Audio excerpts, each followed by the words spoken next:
Liam had always prided himself on his ability to connect with Emily. Their relationship was built on shared laughter, stolen moments, and a seemingly unbreakable trust.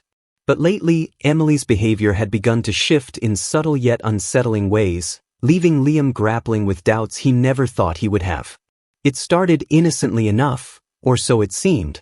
Emily, who once eagerly shared the minutiae of her day, now evaded even casual questions about her whereabouts.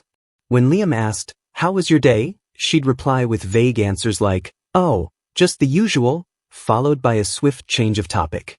Her once open demeanor now seemed guarded, as though she was tiptoeing around the edges of their conversations.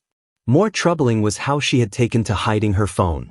Emily had never been one to guard her devices. They often lay around the house, unlocked and accessible. But now, she kept her phone glued to her side, clutching it as if it were a lifeline. On the rare occasions when Liam caught a glimpse of her screen, she would hastily lock it or tilt it away, her face a mask of nonchalance. It was as if she were afraid of what he might see, a thought that gnawed at Liam incessantly. Her newfound secrecy extended beyond her phone. Emily had taken to leaving the house without explanation, her departures hurried and uncharacteristically furtive. Once, while engrossed in a book, Liam heard her softly murmur into her phone before abruptly announcing, "I need to run out for a bit." When he asked where she was going, her response was curt, "Just errands." She offered no further details and was out the door before he could press her. Liam began to notice patterns. These errands often coincided with times when she had been unusually restless, pacing the living room or retreating to the bedroom with her phone in hand. She would re-emerge dressed impeccably, too much so for mundane chores, and vanish without so much as a goodbye kiss. When she returned, she seemed subdued, her mood unreadable. Liam's attempts to engage her were met with distracted nods or strained smiles. What struck him most was how the warmth between them seemed to be slipping away. Emily no longer reached for his hand during their evening walks, and her laughter, once a melody he cherished, had grown rare. On nights when they would have usually curled up on the couch together, she now opted to retreat early to bed, citing fatigue. Liam would often lie awake beside her, staring at the ceiling, wondering if he was imagining the chasm widening between them. One evening, determined to bridge the growing distance, Liam prepared her favorite meal, pasta with a rich mushroom sauce. He lit candles, hoping to recreate the cozy intimacy they had once shared. But when Emily walked through the door, she barely glanced at the table. "Oh, I already ate," she said dismissively, her eyes avoiding his. She mumbled something about a work dinner and retreated to their bedroom, leaving Liam staring at the untouched plates and flickering candlelight. It wasn't just her behavior at home. Emily seemed increasingly disinterested in their shared routines. Weekly movie nights turned into solitary affairs for Liam when she claimed she had too much work to catch up on. Their weekend outings, once filled with laughter and spontaneity, became sporadic, often postponed by vague excuses on Emily's part. When they did go out, her attention felt elsewhere, her eyes flickering to her phone or scanning the crowd, as though searching for someone or avoiding someone. Liam tried to rationalize her actions. Perhaps it was work stress. Emily had mentioned new responsibilities at her job, but her explanations were sparse and lacked the enthusiasm she usually exuded when discussing her career. Yet, deep down, he knew it was more than that. There was an undercurrent of tension in her every move, a weight she carried silently but visibly. His mind raced with possibilities, each one more painful than the last. Had he done something to push her away? Was she grappling with something she felt she couldn't share with him? Or was there someone else? The thought felt like a betrayal in itself, but Liam couldn't shake the suspicion gnawing at the edges of his mind. One night, unable to contain his unease, Liam decided to confront her. "Emily," he began hesitantly, "I've noticed you've been different lately. Distant. Is something going on?" Emily's reaction was immediate and defensive. "What do you mean?" "I'm fine, Liam." "You're overthinking things," she said, her voice clipped. She stood up abruptly, as if to end the conversation before it began. "I have work to finish," she added, leaving him alone in the living room with his thoughts. The exchange left Liam feeling hollow. Her dismissiveness only deepened his sense of isolation. He began to question his own perceptions. Was he imagining things, or was there truly a fissure forming between them? He couldn't deny the mounting evidence, the secrecy, the evasiveness, the dwindling connection. Yet he felt paralyzed, unsure whether to press further or retreat and hope things would mend themselves. As days turned into weeks, Liam found himself walking on eggshells around Emily, afraid that any wrong move might push her further away. The home they had built together no longer felt like a sanctuary. It was a place filled with unspoken words and unresolved tension. And though Liam yearned to believe that this was just a phase, a part of him feared that their story was quietly unraveling, one unsaid word at a time. The day started like any other, with Emily leaving the house early, claiming she had errands to run. Liam had been struggling with the growing distance between them, but he kept reminding himself that he was probably overthinking things. Yet, something in her demeanor that morning, a hurried glance, a clipped goodbye, made him uneasy. He brushed it off, though the unease lingered, like a splinter lodged deep under the skin. As the hours ticked by, Liam busied himself around the house, but the silence gnawed at him. He hadn't expected Emily to be gone this long. Stepping onto the porch for some air, his eyes fell on the house across the street, Jack's house. Jack was their neighbor, a man Liam had always considered affable but unremarkable. As Liam glanced over, movement caught his eye. His stomach dropped as he saw Emily entering Jack's house. She wasn't just walking in casually. She glanced over her shoulder, her movements careful and deliberate. It was the kind of caution that made Liam's pulse quicken, though his mind scrambled to offer benign explanations. Maybe she needed to borrow something or drop something off. Yet, as he stood there, frozen on the porch, she disappeared inside, and the door closed behind her. Minutes turned into what felt like hours as Liam remained rooted to the spot, staring at the neighbor's house. He told himself to go inside, to stop being paranoid, but his feet wouldn't move. He checked his watch. It had been over an hour. His heart sank. Emily hadn't mentioned anything about visiting Jack, and the way she had gone about it, it didn't sit right. When she finally returned, her mood was unrecognizable. Emily walked through the front door radiating cheerfulness, her face lit up in a way Liam hadn't seen in months. She hummed to herself, her steps light and carefree, as though a weight had been lifted off her shoulders. "Hey," Liam called out, his voice steady despite the turmoil churning inside him. "Where have you been?" Emily paused for only a moment before responding, her smile unwavering. "Just running some errands," she said breezily. She kissed him on the cheek, something she hadn't done in weeks, and headed into the kitchen. Liam followed her, his thoughts racing.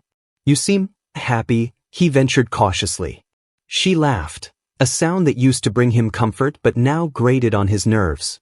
"Why wouldn't I be?" she replied, her back turned as she poured herself a glass of water. Liam didn't press further, but the pit in his stomach grew heavier. Something was wrong, deeply wrong.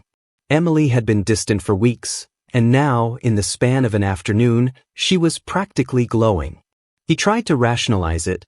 Maybe she had resolved something at work, or maybe she was just in a good mood for once, but the image of her slipping into Jack's house lingered in his mind like an open wound. That night, as Emily slept beside him, Liam stared at the ceiling, unable to quiet the storm in his head. Her phone sat on the nightstand, its screen dark and unassuming. He hesitated, battling the guilt of invading her privacy. But the memory of her entering Jack's house, coupled with her inexplicable cheerfulness, pushed him over the edge. Carefully, he reached for the phone and unlocked it. Emily had never changed her passcode, a fact that momentarily twisted the knife of his guilt deeper. He navigated to her messages, his heart pounding so loudly he feared it might wake her.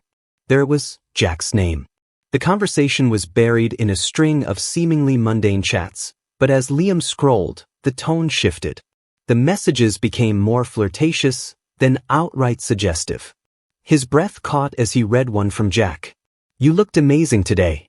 I couldn't stop thinking about you." Emily's reply was equally damning. "You're too sweet. I can't wait until the next time I can sneak over." Liam's hands shook as he continued scrolling, each message a dagger to his chest. There were jokes about him, cruel, mocking remarks that made his stomach churn. Jack had written, "Did he even notice? Or is he as clueless as ever?" And Emily had replied with laughing emojis, adding, "He wouldn't notice if I danced naked in front of him." The humiliation was unbearable. He felt his face flush with anger and shame, his throat tightening as though the walls were closing in. His wife, the woman he had trusted implicitly, was laughing about him behind his back with their neighbor. Liam took screenshots of the messages, his movements automatic, detached. He needed proof that he wasn't imagining this nightmare, that the betrayal was real. As he scrolled further, the messages became more explicit, leaving no doubt about the nature of their relationship. They discussed meeting times, shared intimate jokes, and even alluded to encounters that made Liam's blood run cold. He put the phone back exactly where he had found it, his mind reeling. Lying beside Emily, who slept soundly, Liam felt like a stranger in his own bed. He wanted to scream, to wake her and demand answers, but the weight of his humiliation pinned him down. How could she do this to him? How could she mock him so cruelly while sharing their bed, their life? The following morning, Liam couldn't bring himself to look at her. Every smile she offered, every casual touch, felt like an insult. She moved around the house as if nothing had changed, while Liam struggled to keep the anger and despair from boiling over. He watched her laughing at a text on her phone, and the image of Jack's name flashing on the screen seared itself into his mind. The tension was unbearable. Liam felt trapped in a reality he no longer recognized, his marriage a facade that had crumbled in an instant. Emily's betrayal wasn't just an affair, it was a mockery of everything they had built together, a cruel joke at his expense. The humiliation of knowing she had laughed about him with another man, a man who lived just steps away, was a wound he wasn't sure would ever heal. Liam sat at the kitchen table, staring at the cold cup of coffee in front of him. The house was silent, save for the faint hum of the refrigerator. Emily was in the living room, scrolling through her phone, her face lit by the soft glow of the screen. She looked relaxed, at ease in a way that made Liam's stomach churn. He couldn't hold it in any longer. The weight of the messages, the images of her sneaking into Jack's house, her glowing demeanor afterward, it all collided into a single, suffocating moment. He took a deep breath, his hands gripping the edge of the table, and called out, "Emily, can you come here for a second?" She hesitated, her head tilting slightly as if she sensed something was off. Placing her phone down on the armrest, she walked into the kitchen. "What's up?" she asked, her voice light but cautious. Liam gestured toward the chair across from him. "Sit down," he said firmly. Her eyebrows knit together in confusion. "What's going on?" "You're being weird," she said, but she complied, lowering herself into the seat. For a moment, Liam couldn't find the words. He stared at her, trying to reconcile the woman he had loved for years with the person he now saw in front of him. Finally, he spoke, his voice low but steady. "What's going on with you and Jack?" Emily's expression faltered, a flicker of panic crossing her face before she quickly composed herself. "What do you mean?" she asked, her tone defensive. "You know exactly what I mean," Liam said, his voice rising slightly. "I saw you going into his house the other day. I've seen the way you've been acting, Emily. And I've seen the messages." Her face went pale, her hands clutching the edge of the table. "Messages?" she echoed, her voice barely above a whisper. "Don't play dumb," Liam snapped, slamming his hand on the table. "I saw them. Every single one. You've been sneaking around, laughing behind my back, meeting him while I'm here like some idiot waiting for you to come home. Do you have any idea how humiliating this is for me?" Emily's mouth opened and closed, her words faltering as she struggled to respond. "Liam, it's not what you think." "Don't," he interrupted, his voice cutting through her excuses like a blade. "Don't even try to lie to me. I saw what you wrote, Emily. I saw what he wrote. You've been cheating on me with our neighbor, and now you're sitting here, acting like I'm the one who's in the wrong?" Tears welled up in her eyes, but Liam felt no sympathy. She reached across the table, her hand trembling, but he pulled away, leaning back in his chair. "Liam, please, just let me explain," she pleaded. "Explain what?" he demanded, his voice dripping with bitterness. Explain how you thought it was okay to betray me? Explain how you thought you could laugh about me with him, mock me like I'm some clueless idiot? Go ahead, Emily. I'd love to hear your explanation. She took a shaky breath, her voice breaking as she spoke. I didn't mean for it to happen. It just got out of hand. Jack and I. So you admit it, Liam cut in, his voice cold. You admit you've been sleeping with him? No, she exclaimed, shaking her head vehemently. It wasn't like that. It was just messages. It didn't mean anything, Liam, I swear. Didn't mean anything? He repeated, his voice rising. He stood abruptly, the chair scraping against the floor. So when you told him you couldn't wait to sneak over again, that didn't mean anything? When you laughed about me, about how clueless I was, that didn't mean anything. When you called him sweet and amazing and made plans to meet, that was all meaningless? Emily's tears spilled over, her hands covering her face as she sobbed. I was stupid, okay? I was stupid and I made a mistake. I never meant to hurt you, Liam. He let out a bitter laugh, pacing the kitchen. You never meant to hurt me? You've been doing this for weeks, maybe months, and you're going to sit there and tell me you never meant to hurt me? It wasn't serious, she insisted, her voice muffled by her hands. It wasn't like I was planning to leave you or anything. I don't know what I was thinking. I felt. Don't you dare try to make this about you, Liam interrupted, spinning around to face her. Don't you dare sit there and tell me you felt neglected or lonely or whatever excuse you're about to come up with. I've been here, Emily. I've been here every single day trying to figure out why you were pulling away, trying to save something that you were throwing away for, what? For some attention from Jack? For some cheap thrill? Emily stood, her tears streaking her face as she tried to close the distance between them. I'm sorry, Liam, she said desperately. I'm so sorry. I know I messed up. I'll do whatever it takes to fix this. Please, you have to believe me. I didn't mean for it to go this far. Liam backed away from her, shaking his head. I don't believe you, he said, his voice hollow. I don't believe a single word that's coming out of your mouth. You lied to me, Emily. You looked me in the eye and lied, over and over again. And now you want me to believe that you're sorry? That you didn't mean for this to happen? She collapsed into the chair, her sobs filling the room. Liam stared at her, a mixture of anger and heartbreak coursing through him. This was the woman he had loved, the woman he had built a life with. And now, she was a stranger who had shattered his trust and humiliated him in the most intimate way possible. I don't even know who you are anymore, he said quietly, his voice trembling. You've made a fool out of me, Emily. You've turned our marriage into a joke, and I'm the punchline. She looked up at him, her eyes red and swollen. Please, Liam, she begged. Don't let this ruin us. We can work through this. I'll prove to you that I'm sorry, that I'll never do anything like this again. Just, don't give up on us. Liam stared at her, his chest tight with a mix of anger, betrayal, and a faint, flickering hope that maybe, just maybe, she was telling the truth.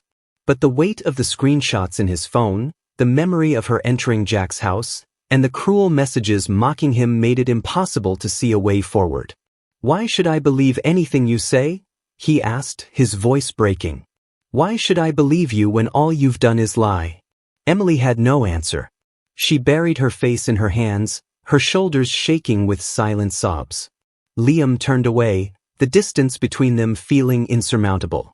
For the first time in their marriage, he didn't know if they could ever find their way back to each other, or if he even wanted to try. Liam sat alone in the dimly lit living room, the weight of Emily's betrayal pressing down on him like a suffocating fog. The confrontation had left him raw, his emotions swinging wildly between heartbreak and a searing, cold fury. He glanced at his phone, the screenshots of Emily's messages with Jack staring back at him, proof of the humiliation he had endured. The world needed to know, he thought. Emily and Jack's betrayal wouldn't stay hidden, not after what they had done to him. The idea formed slowly, born from the simmering anger in his chest. Social media, a tool they had once used to share their happiest moments as a couple, would now serve as the stage for exposing her deceit. Liam opened his laptop, the soft glow of the screen illuminating his determined face, and began crafting his plan. He sifted through the screenshots he had taken, carefully selecting the ones that revealed the full scope of Emily's infidelity. Each message painted a vivid picture of their secret relationship, their cruel jokes at his expense, and their plans to meet in secrecy. Liam's fingers trembled as he arranged the screenshots into a sequence, each one more damning than the last. But it wasn't enough to simply share the messages. He wanted people to feel the betrayal, to understand the depth of his pain. He opened a video editing program and began piecing everything together. The video started with a simple black screen, accompanied by the sound of a heartbeat, slow and steady, then growing louder and faster. The text appeared next. "This is the story of my wife, Emily, and my neighbor, Jack." He inserted photos of their family, Emily smiling on their wedding day, the two of them holding hands on a beach, and a candid shot of her laughing during a party. These images were followed by the screenshots of the messages. The transition between the photos and texts was stark, the warmth of their shared life abruptly replaced by the cold, undeniable evidence of betrayal. Liam added a voiceover, his own voice steady but tinged with pain. "I thought we had a happy marriage. I thought I knew her. But this is what I found when I looked closer." He detailed the events that led to his discovery, her growing distance, her secrecy, and finally, the messages that shattered his trust. He included a shot of Jack's house, zooming in to show the doorway Emily had slipped into, and paired it with a timestamp. The video ended with a final, cutting statement. "Betrayal doesn't just destroy trust, it destroys families." Liam stared at the finished product, his emotions swirling as he hovered over the upload button. A part of him hesitated, the enormity of what he was about to do weighing on him. But then he remembered the messages, the laughing emojis, the cruel jokes, and his resolve hardened. Emily had shown no regard for his feelings or their marriage. Why should he protect her from the consequences? He uploaded the video to Facebook, adding a brief caption. "I never thought I'd have to share this, but the truth deserves to be known. Emily, this is what you've done to me, to us." Within minutes, the video began gaining traction. At first, it was just a handful of likes and comments from people they knew, friends, acquaintances, and distant family members. But as the hours passed, the video exploded in popularity, shared hundreds, then thousands of times. The comments flooded in, a mixture of sympathy for Liam and condemnation for Emily. "I can't believe she'd do this. Liam, you deserve better. What kind of woman mocks her husband with another man? Disgusting. Jack is just as guilty. What a scumbag." Emily was in the kitchen when her phone buzzed incessantly. She frowned, picking it up and unlocking it. As her notifications loaded, her face drained of color. "Liam," she called out, her voice tight with panic, "what did you do?" He didn't answer immediately, letting her stew as she scrolled through the comments. Her hands shook as she watched the video, her betrayal laid bare for the world to see. By the time she finished, tears streamed down her face, her voice breaking as she confronted him. "How could you do this? How could you put our private life online like this?" Liam's laugh was cold, devoid of any warmth. "Our private life? You mean the one you dragged through the mud when you decided to sneak around with Jack? Spare me the outrage, Emily. This is what you deserve." "You don't understand," she pleaded, clutching her phone. "This will ruin everything. People at work are going to see this. Family, my friends." "Good," Liam said sharply, stepping closer. "Maybe they'll finally see who you really are." Her phone buzzed again, and she flinched. The comments were relentless, pouring in faster than she could read them.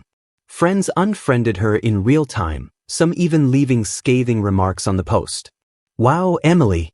I never thought you were this kind of person. You deserve everything coming your way." By evening, the fallout was in full swing.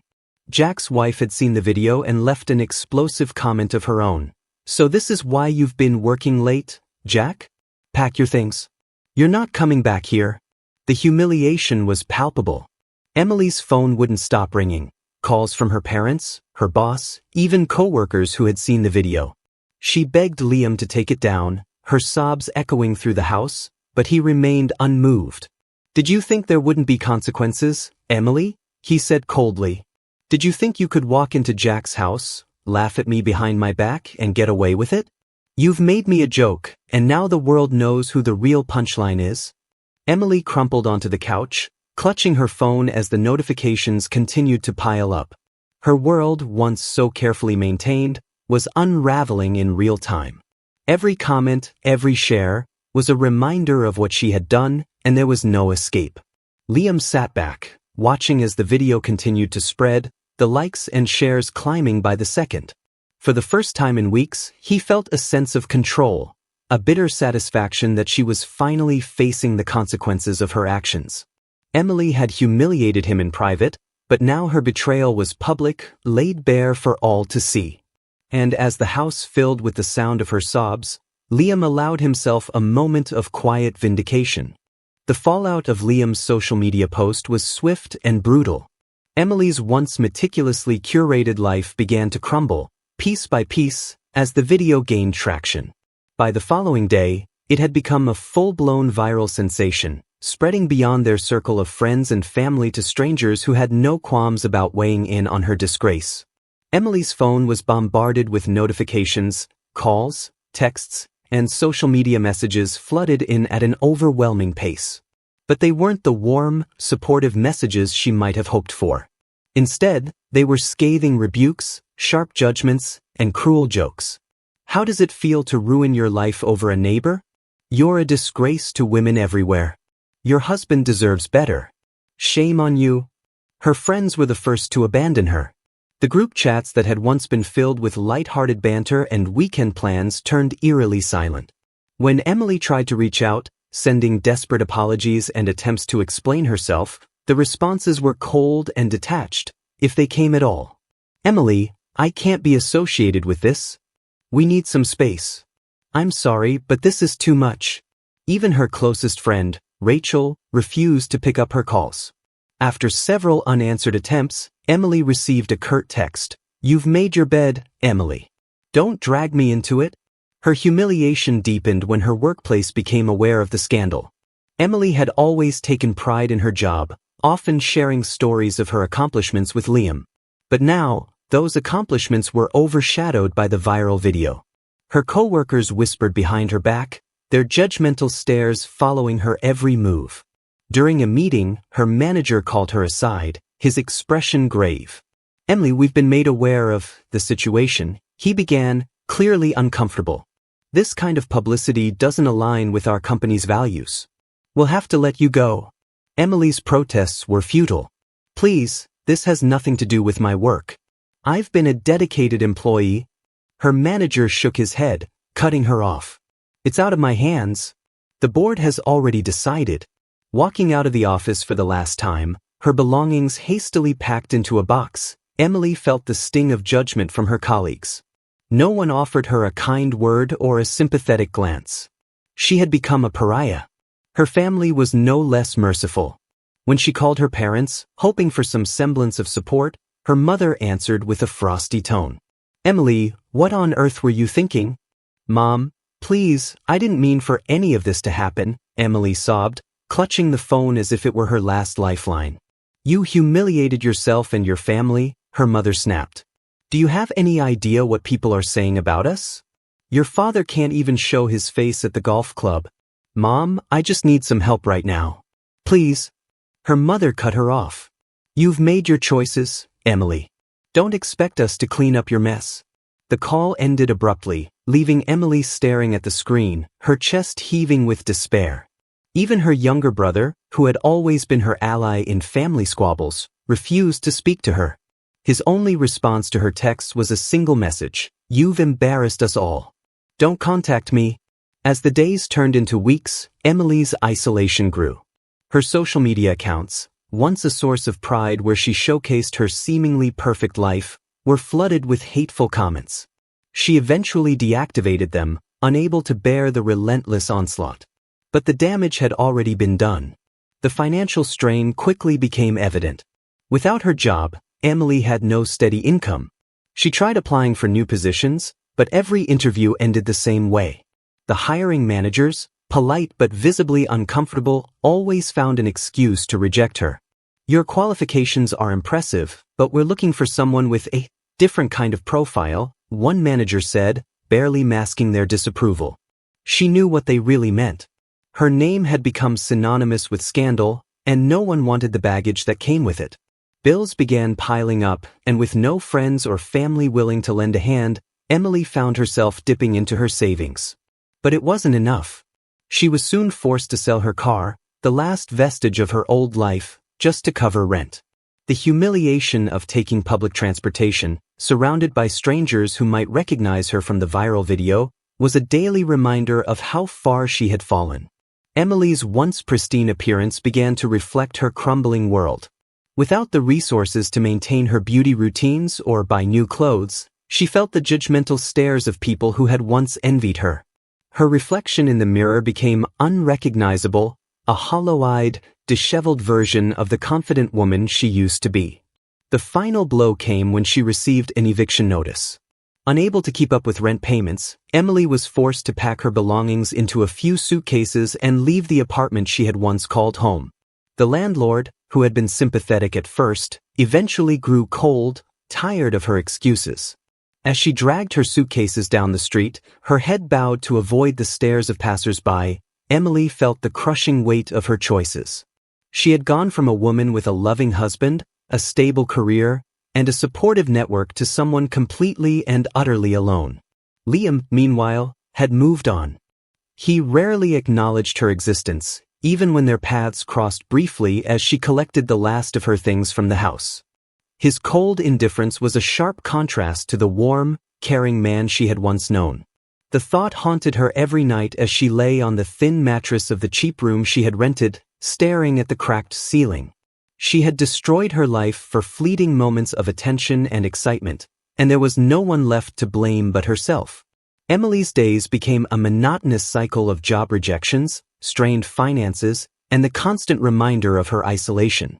Every so often, she'd overhear whispers or catch someone glancing at her phone, recognizing her from the video.